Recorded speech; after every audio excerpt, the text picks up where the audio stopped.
తర్వాత మా లీల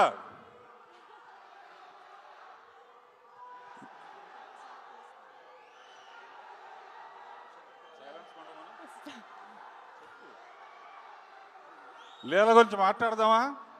లీల గురించి చెప్పాలా? లీల ఏదైనా అవలీలగా చేస్తుంది, అవలీలగా యాక్ట్ చేసింది, అవలీలగా డ్యాన్స్ చేసింది, అవలీలగా ఫైట్ చేసింది, అవలీలగా సెంటిమెంట్ చేసింది. ఒక్క సినిమాలో ఇన్ని అవకాశాలు ఇచ్చిన డైరెక్టర్ అనిల్ రావుపూడికి ఎప్పుడు, ఎందుకంటే నా సినిమాలో ఒట్టి గ్లామర్ను చిలుపు చేష్టలో చూపించాను, ఒట్టి జామ పండే వాడాను. తర్వాత తమన్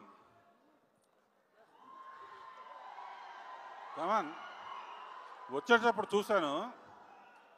25 years బ్యాక్ తోఫా రిలీజ్ అయింది. అందులో ప్యారుకా తోఫా తోఫా తోఫా తోఫా ఆ పాట ఈ మధ్య పాడితే 22 million వచ్చిందమ్మా, వచ్చిన పిల్లమాట సోనీలో. ఘంటసాల వారసుడు తమన్ తమన్ తమన్,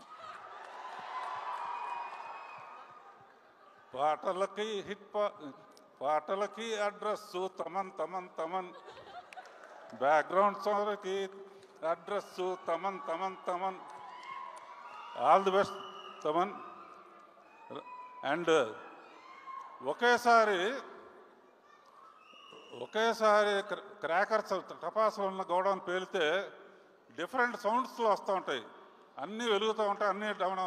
అలా మిగతా యూనిట్ అంతా కెమెరా కానీ, రామజోగ శాస్త్రి కానీ, తమ్మిరాజు కానీ అందరూ దీపావళిని బ్రహ్మాండంగా సెలబ్రేట్ చేసుకోవాలని, ఈ దీపావళి సంతోషం కానీ, ఈ సంతోషం కానీ నాన్నగారు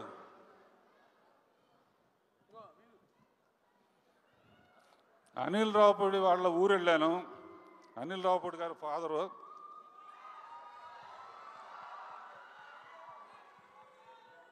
కొడుకు సక్సెస్ చూసినప్పుడు తండ్రి ఎంత ఆనందపడతాడో ఈ మొహం చూస్తేనే అర్థమవుతుంది.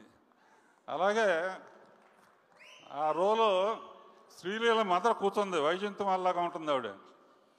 ఆవిడ కూతురుని చూసి తెగ మురిసిపోతుంది అక్కడ. మా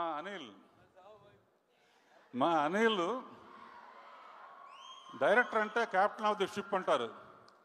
ఇతను ఒక షిప్ క్యాప్టెన్ కాదు, ఉన్న షిప్పులన్నిటికీ క్యాప్టెనే.